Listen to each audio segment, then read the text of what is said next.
ओ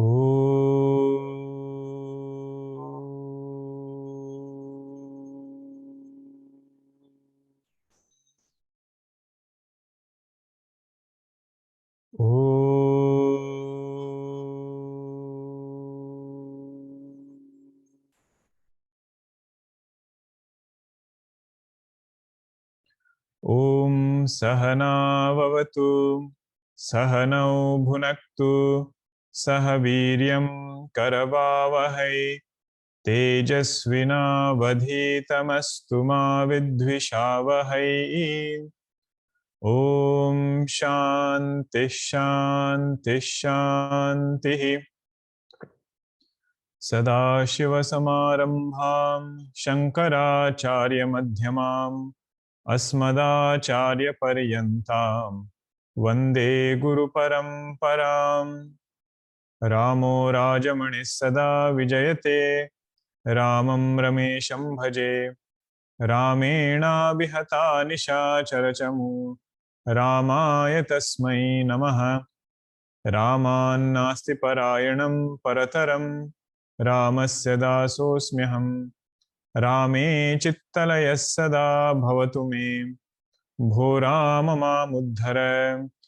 समस्तजनकल्याणे निरतं करुणामयं नमामि चिन्मयं देवं सद्गुरुं ब्रह्मविद्वरं सद्गुरुं ब्रह्मविद्वरम्।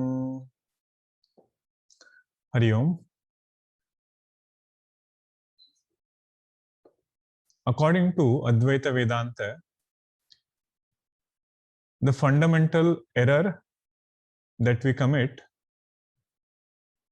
is that of thinking ourselves to be associated with some of these conditionings.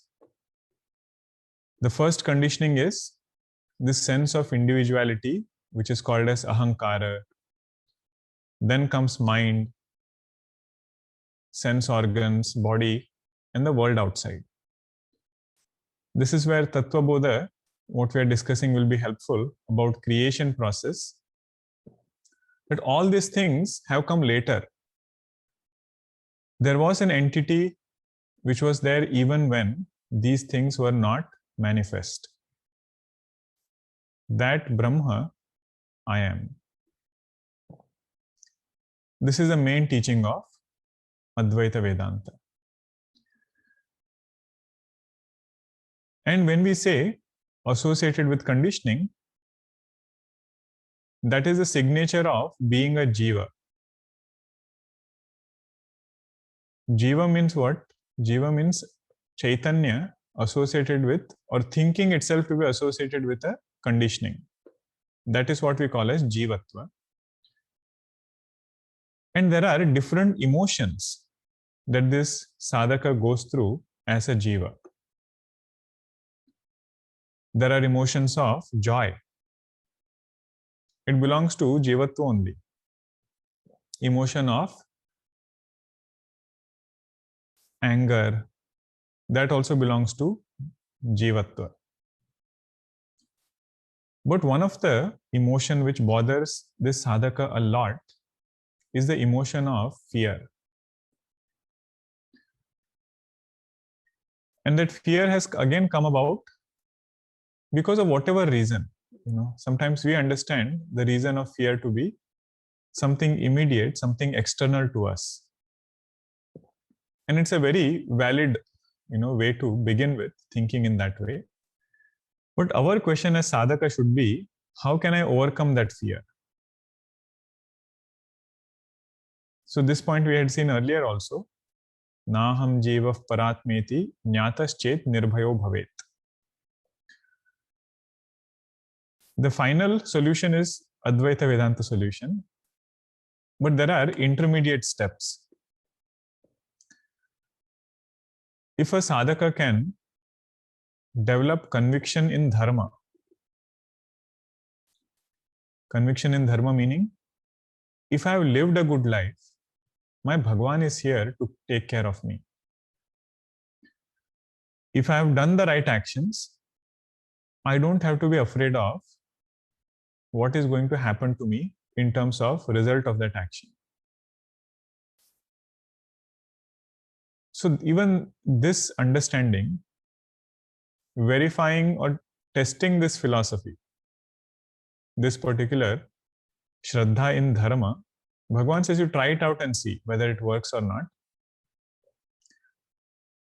Once a sadhaka starts seeing the result of this sadhana, that alone removes fear to a great extent. And in general, we find people who have that Shraddha, people who have that devotion to Bhagavan, can handle different situations in a much calmer way.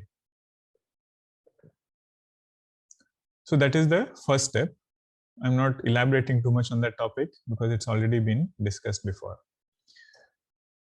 Now the Vedanta solution, which is the ultimate solution, ultimate in the sense it should give rise to a permanent removal of fear. Means I should not be bound by something else and say that only if I do this, then I will be not afraid or something like that. There should not be any other criteria. So that is the shloka, what we had seen last time. Sthano purushavad bhrantya kruta brahmani jivata. Jivasya tatvike rupe tasmin drushte nivartate. The ultimate solution to fear is to know this fact that this jivatva itself is an appearance. Appearance in me, the consciousness. In simple words, if you want to put it, whatever thoughts I have of this world, whatever understanding I have of this world, let us say, all of that is known to me first as a thought. Thinking myself to be that thought itself is bondage. So if that thought is about fear, instead of saying I'm witnessing that fear, I say I am afraid. So first step what Vedanta has done is separated out these two things. So Vedanta says I is Chaitanya, which is our true nature. All emotions are just thoughts which come and go. And this is a great ability or an accomplishment of Vedanta sadhaka if we are able to witness or see our thoughts as different from ourselves. Thought of fear might be an advanced step of this practice, but simple other thoughts which are not as heavy as a thought of fear, those thoughts we can start with. That is the first step, which is called as vivechanam, right? Distancing myself from this thought.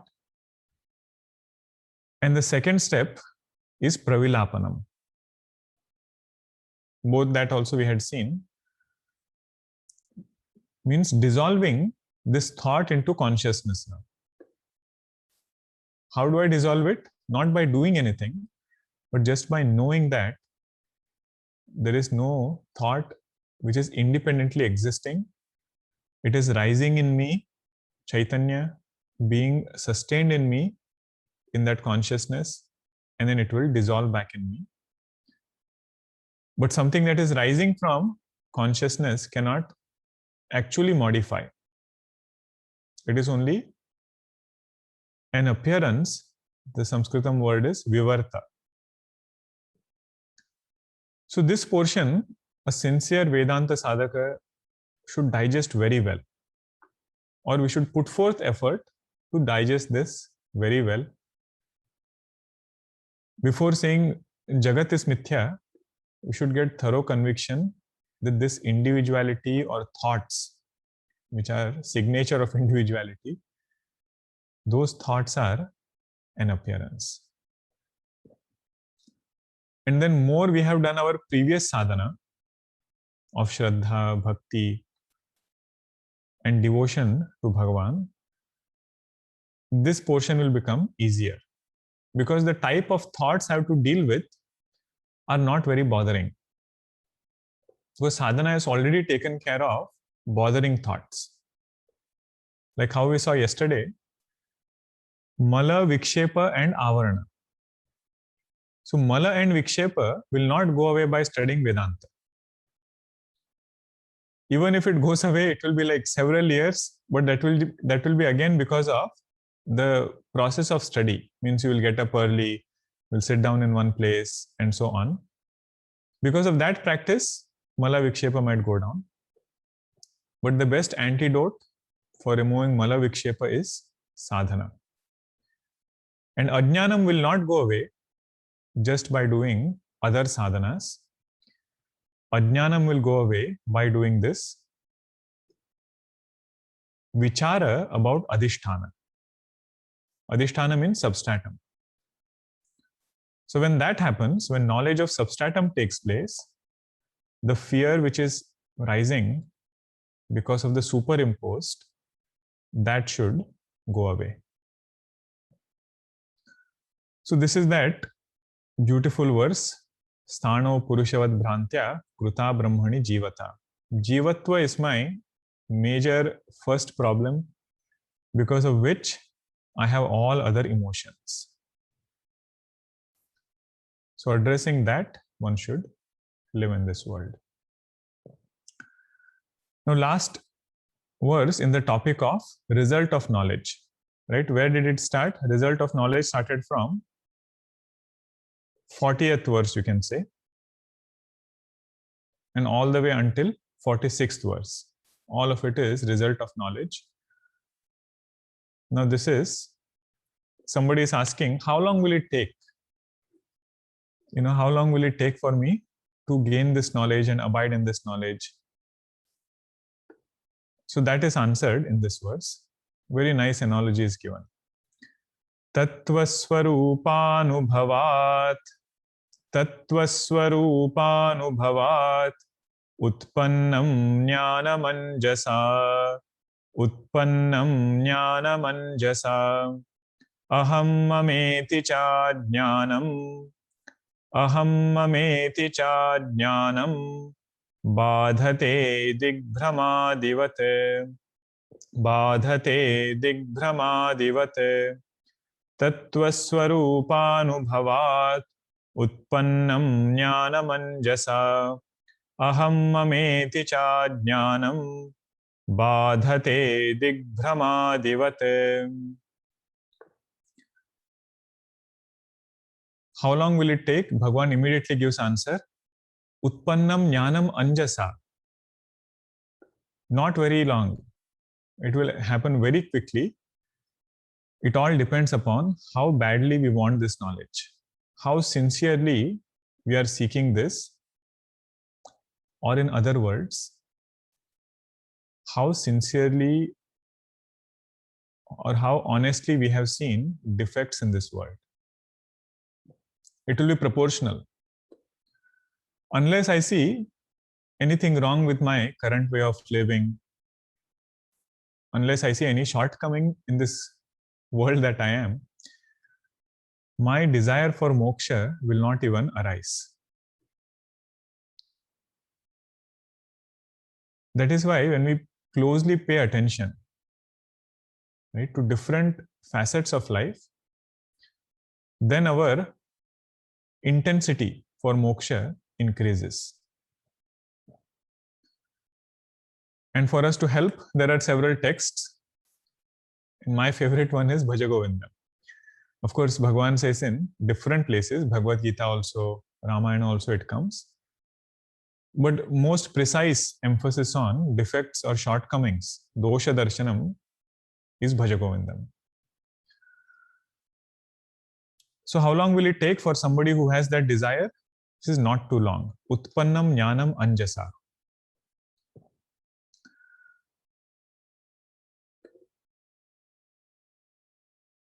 But that sadhana has been already done before.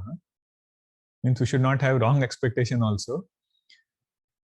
Just like Parvati ji now is very ready to listen to Lord Shiva's teaching.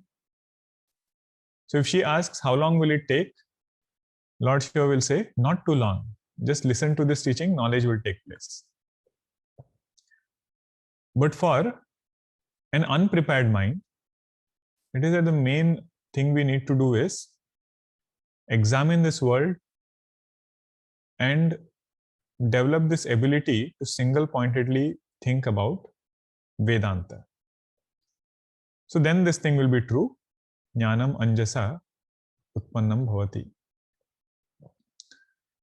Tattva swarupa anubhavat. Having done what will this knowledge come? It says having had the anubhava of tattva swarupa. See, previous verse only you said atma tu satatam praptopi. And now you are saying satatam praptopi means it is always ever attained. There is no time when Atman is different from me. But here, what is this anubhava that you are talking about? Tattva swarupa anubhavat. Means after one has anubhava of tattva swarupa, then this knowledge will quickly take place.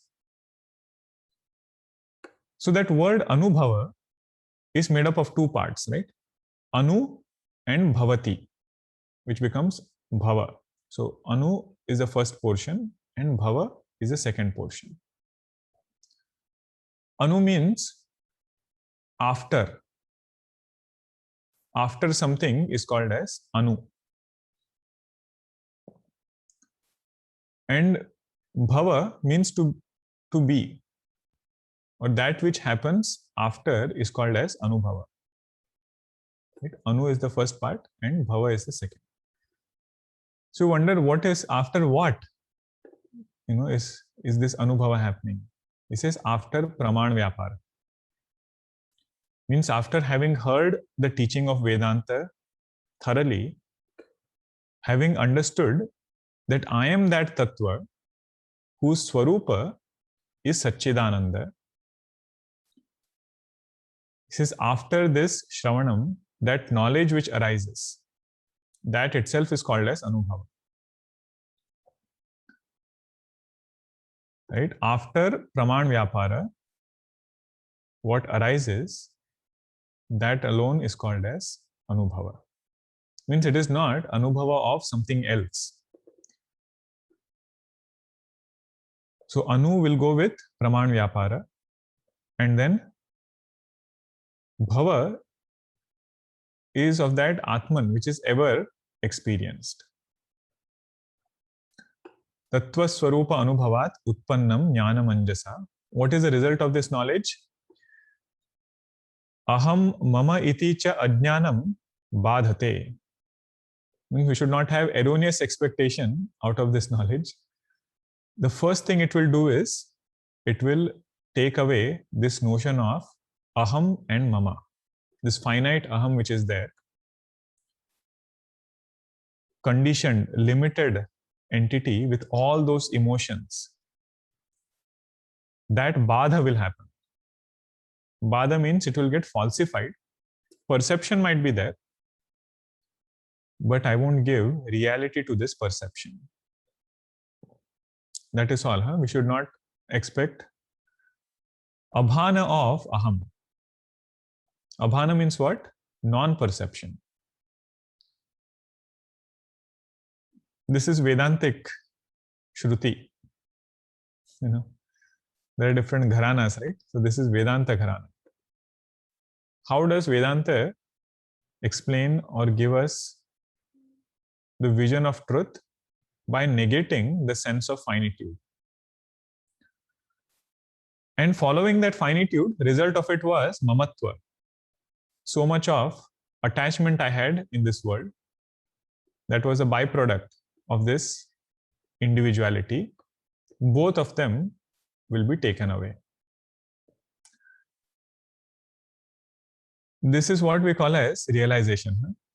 That thinking myself to be this individual and then hoarding so many things with that idea, this is that is what is bondage.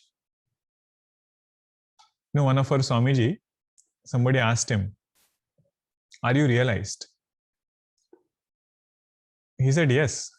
He said, generally those are trick questions. If that Swamiji would have said yes, then this person would have asked, oh, realized person does not claim, or, is not having that abhimana that I am realized. If you say, if that Swamiji would have said, I'm not realized, he said, what are you teaching then? But he gave a very nice answer. This is our Swami Shantananji only I'm talking about. When he had come to Sandipani, he had answered this or shared with us. He said, I have realized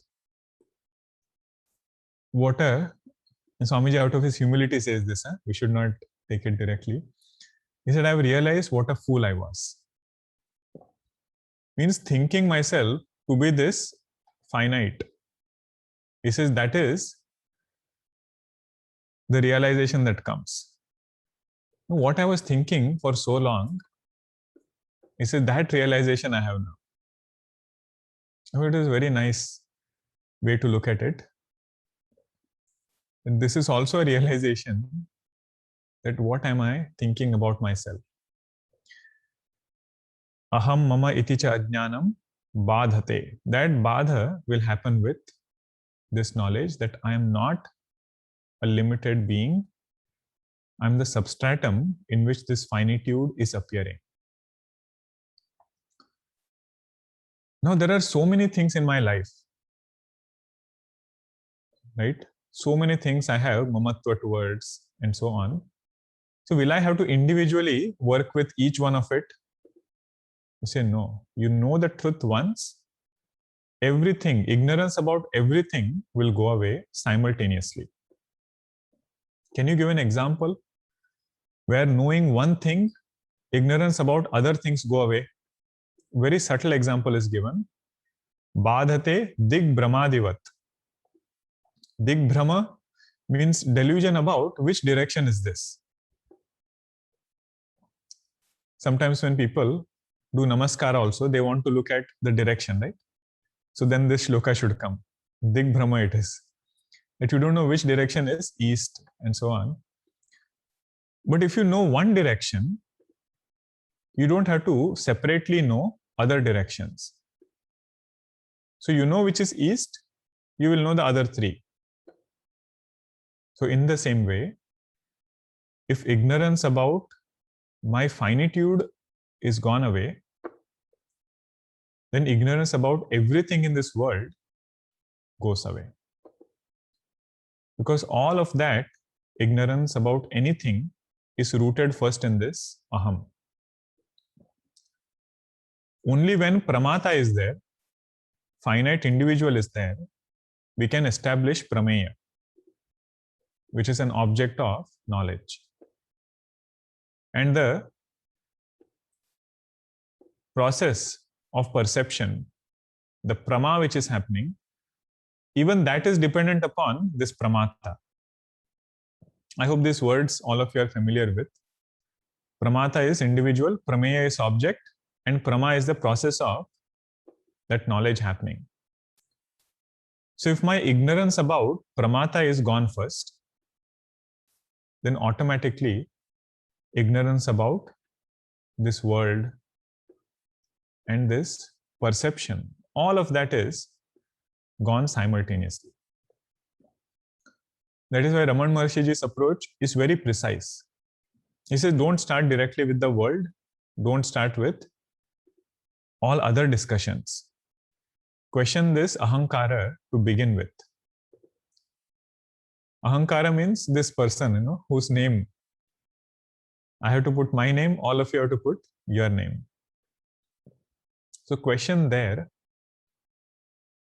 and then you see whether other questions remain or not. If the questioner itself is dissolved, all questions dissolve along with the questioner. What remains is not shunyam, what remains is apurna chit sukham, avyaya, that which is immutable. That Chaitanya Swarupa Brahma, that I am, that is what remains. In earlier olden days, the way for them to find direction, when they were going in a ship or something, they would leave a bird from that ship If that bird goes and does not come back, means the direction in which the bird has gone is where the land is.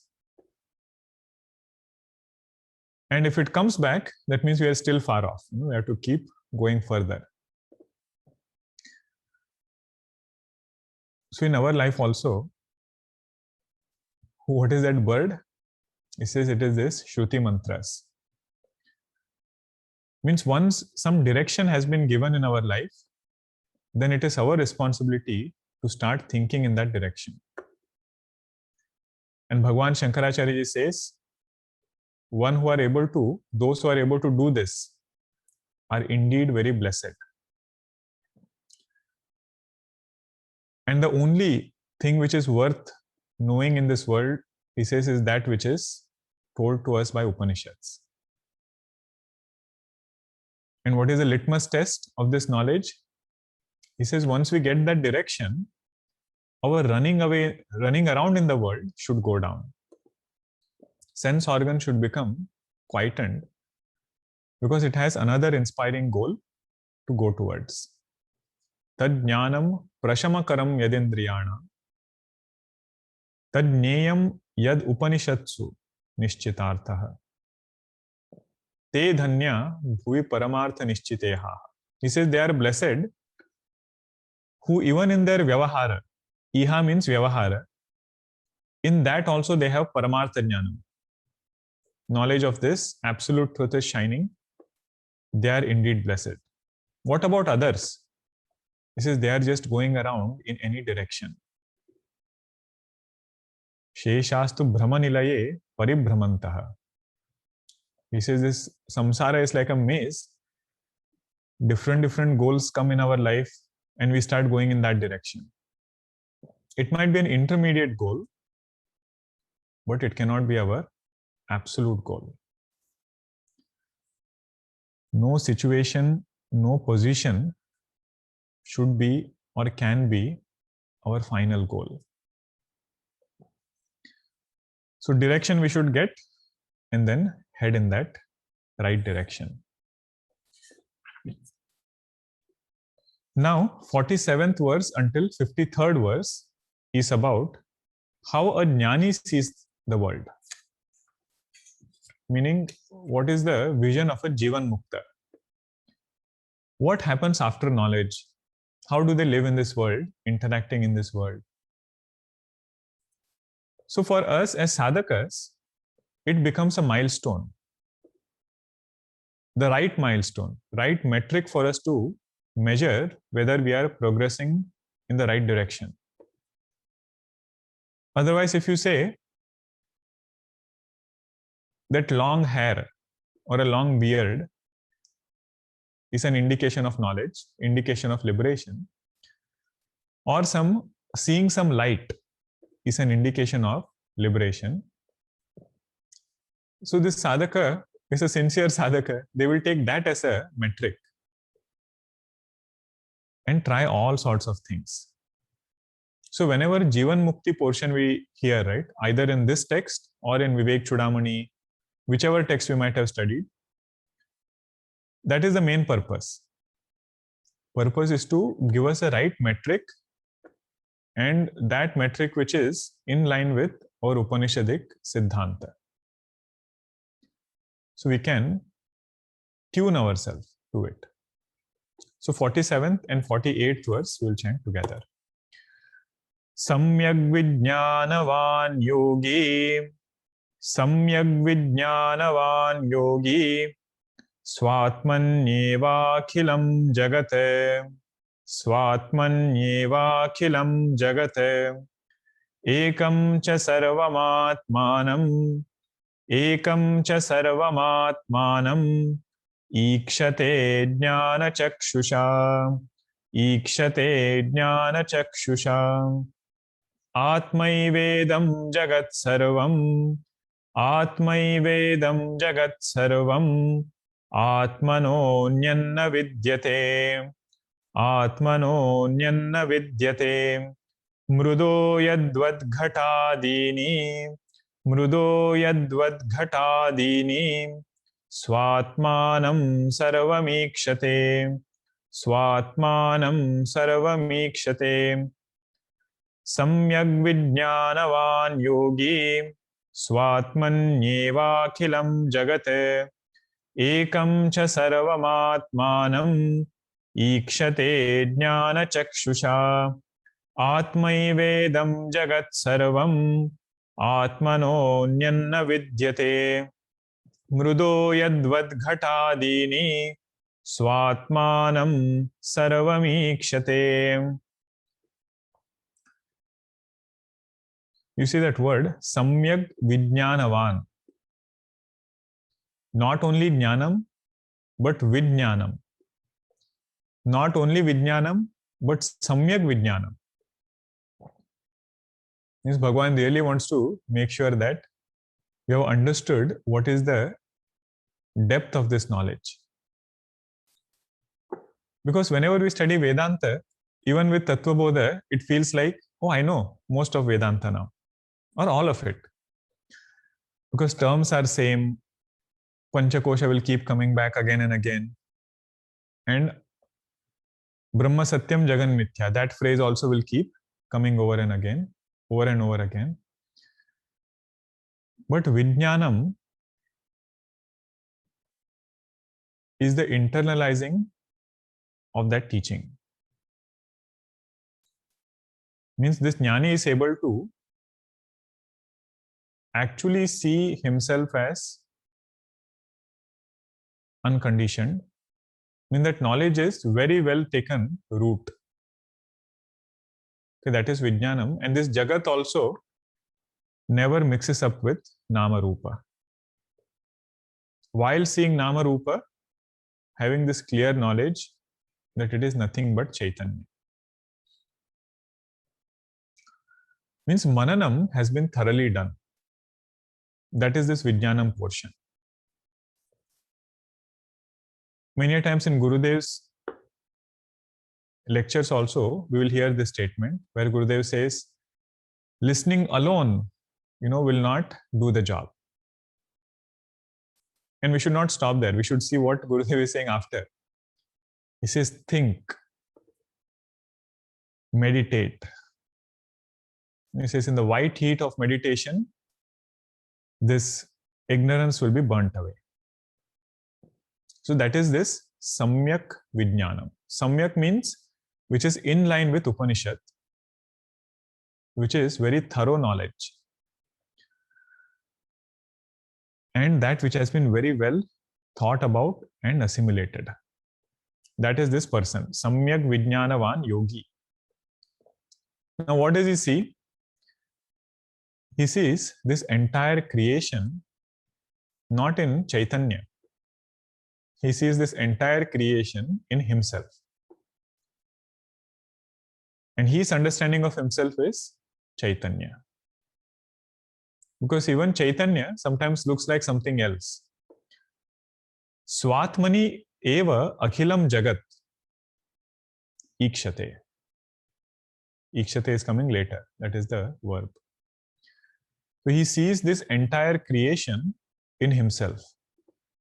Means in that Adhisthana Chaitanya, this entire Jagat is appearing. Now more we have done vichara about Tattva Bodha, that portion of Srishti Prakaranam, right? So then quickly we can bring that idea. That is why what we are discussing now in that class is very, very helpful for a Vedanta sadhaka. Means when I see Karyam, Jagat, I should be able to boil it down to the Karanam, the cause. From the effect, immediately going to the cause and knowing that the absolute cause is this Chaitanya, which does not undergo any modification. So Jagat will become an appearance. And more we have fascination for Vishayas, this thinking becomes more and more difficult. I mean, sometimes people share this, oh, so much of scientific discoveries are happening. People are making so many great, great things. And you say everything is mithya. How is that? we say whatever discoveries are happening, it is because of whom they are happening. Because of some human being, no matter which engineering marvel it is a thought in a person only which has made it manifest outside. So all things which we are seeing have come from the same thought, this buddhi, what we say. You see, from there, question that validity of those thoughts, first in ourselves, and then any thought which has brought about anything outside. And then whatever appropriate vyavahara is to be done, that will go on as it is. This Vedanta knowledge will not make us dry and uninterested in this world or anything, but it will give us the right perspective and help us in relating with it in the right way. So Swatmani eva akhilam jagat. And previous verse also, if you connect, no fear about anything in this jagat, because this yogi who has samyak vijnanam has understood this to be adhyastha, means a superimposition on myself. Now, if that sentence doesn't seem very comfortable, you should question, what is my understanding about myself? Not only that, ekam cha sarvam atmanam ikshate. And he sees this self alone, this Atma Tattva alone, as this entire creation. How does he see it? Not by actually dissolving or doing anything, only through the eye of wisdom. Jnana chakshusha ikshate. This is why we use the word Vedanta darshan. Means it gives us a new vision of life, a new vision to look at ourselves and to look at this entire world. And this, what is the result of this understanding? The Phalashruti is given in Ishavasya Upanishad. Somebody who can see this creation in this way, seeing oneself in everything and everything in oneself. With that, what will happen is Vijugupsa will go away. Vijugupsa means ill feeling, some kind of jealousy towards anything. If that doesn't happen yet, then I have to go back and again keep doing my sadhana and more of this inquiry. And another result which is given is shoka moha will go away. Whenever there is aham and mama, even in our day-to-day life, we see that, right? Strong aham, strong mama means it makes us feel different from others.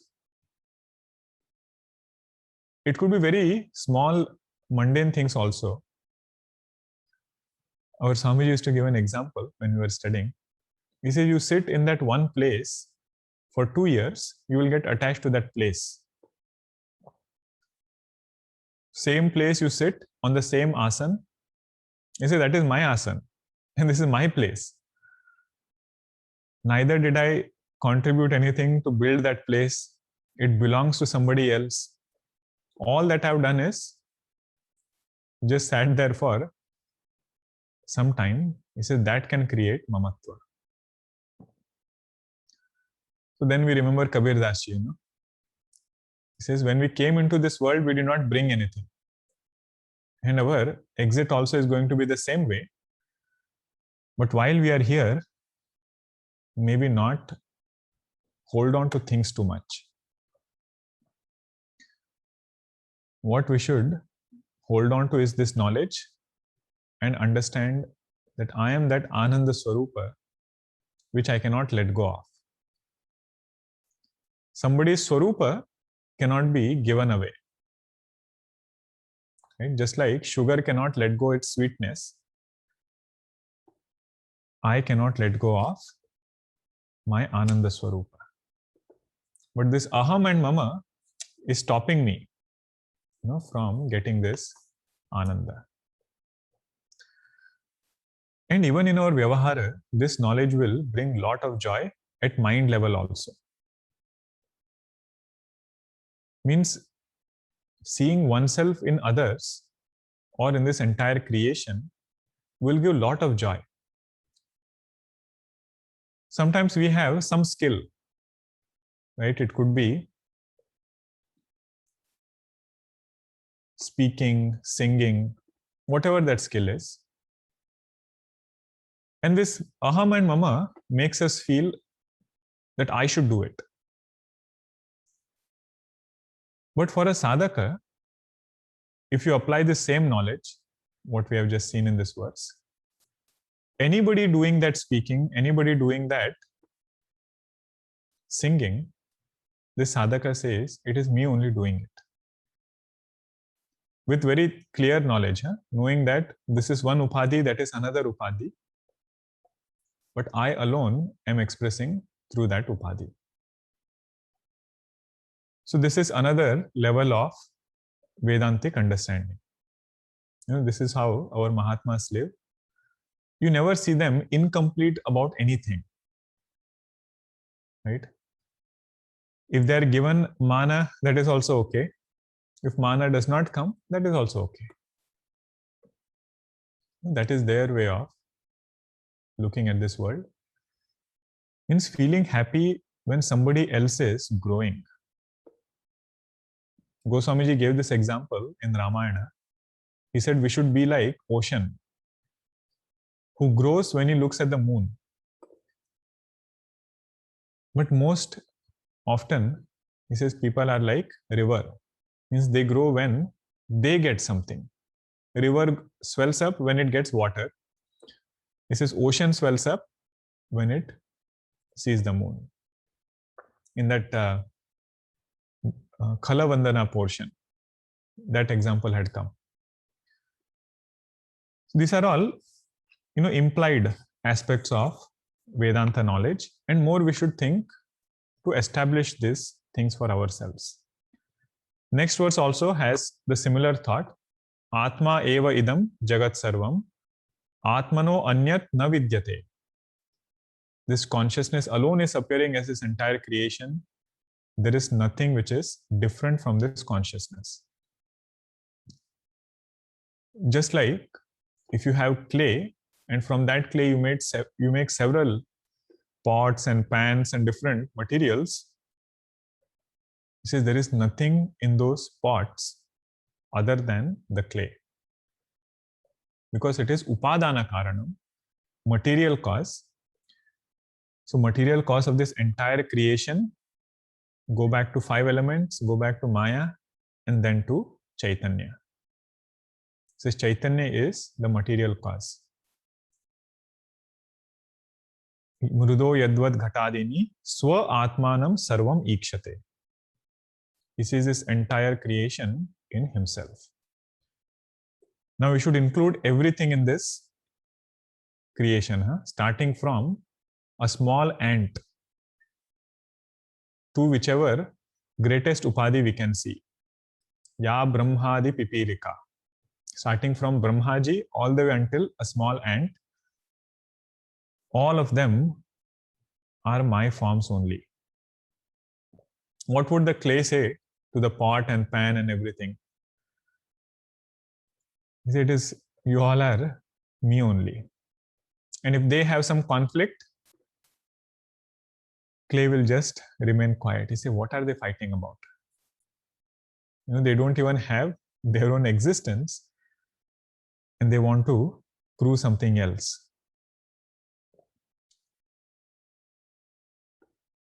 Okay, so we'll pause here. Next portion also is about Jivan Mukti. Some very nice ideas are there. And Adhyatma Ramayana is given in one verse.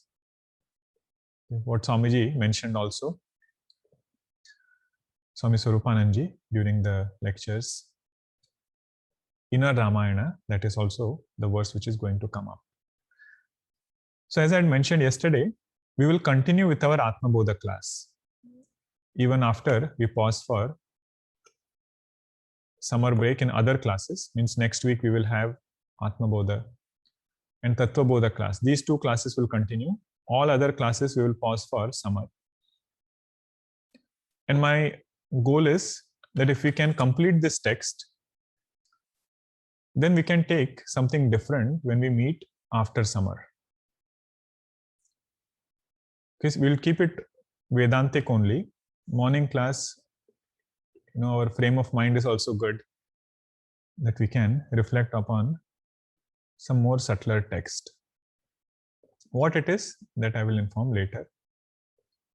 But for now, do keep coming for Atma Bodha. Om Purnamada Purnamidam Purnat Purnamudachyate Purnasya Purnamadaya Purnameva Vashishyate. Om Shanti Shanti Shanti. Hari Om Shri Gurubhyo Namaha. Hari Om. Hari Om.